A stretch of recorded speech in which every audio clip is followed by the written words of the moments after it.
Alright, I'm back. In this video here, I'm going to show you how I made a ballast for back of my tractor. I made this out of a acetylene tank. I'm not going to tell you how I went and purged the acetylene tank, because I don't want anybody to do it the way I did it and then end up getting in trouble, burning something, hurting themselves, or whatever, and then suing me. So I'm not going to tell you how I did that. I've had this tank here for I don't know how many years. Somebody dropped it off at the back of my shop. Here in Michigan, you can't take a acetylene tank to the scrap yard unless you have it certified that it's been purged by a professional. Obviously, they don't want it blowing up when it gets in a crusher or anything like that, so that's the reason you have to do that. So if you're going to use a acetylene tank the way I did here, then I suggest you either consult or have a professional do it so nobody gets hurt. Okay, enough of that disclaimer, I guess.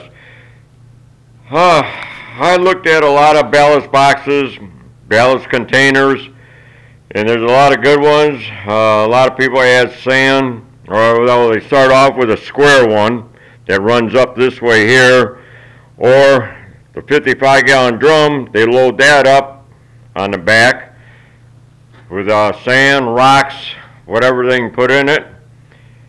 There's a lot of good ideas out there, but that doesn't suit my purpose. On my property, I have a lot of little valleys and humps and so on and so forth that I go over. And what I need to lower the center of gravity. So that's why I made it lengthwise rather than vertical. I made it horizontal.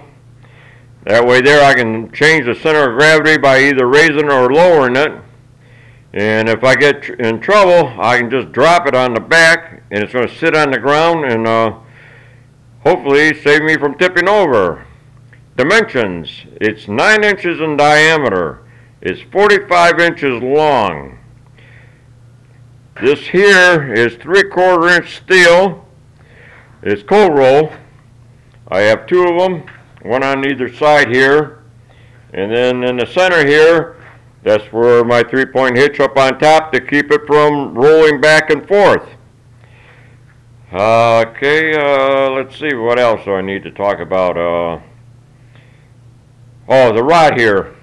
As you can, instead of just putting a stub out here to connect to the 3-point hitch, I figured I'd do this rod here, and as you can see, I have it on my high-low. I'm down here at the shop. I needed to do a good weld on it so it doesn't come apart. I bought another welder, which I'll explain in a future video. So I use the welder that I just bought. I tack everything in place, and then I bring it down to my shop where I have a good welder, and I'm able to weld this kind of steel, or thickness. The cylinder itself is 3/8 of an inch thick, so it's got a lot of girth. The cylinder on its own weighs about 150 pounds. And what I'm going to do, I'm going to end up putting slugs in it. Let me grab a couple. I don't know if these are showing up or not, but these are the slugs that I'm going to fill it up with. That way there I can regulate my weight. I can add or subtract depending on the ballast I need. So that's going to go inside there. I was going to put sand, but I don't know the water content or the moisture content of the sand that it would go in there, and I don't want it to rust from inside out. Concrete and rocks and that, well, the concrete, I didn't want to do that either, because then I don't have any control of my weight. I don't want to overload it to where I'm putting a lot of strain on my 3-point hitch, or as you can see, this is also going to be used on my front forks. If I need ballast in the front forks for whatever reason, whatever I'm doing in the back of the tractor needs ballast, I just take this and I just put it on my forks. So it's going to serve 2 purposes, which I thought was rather nice. And this is the cap that I made to go on the end.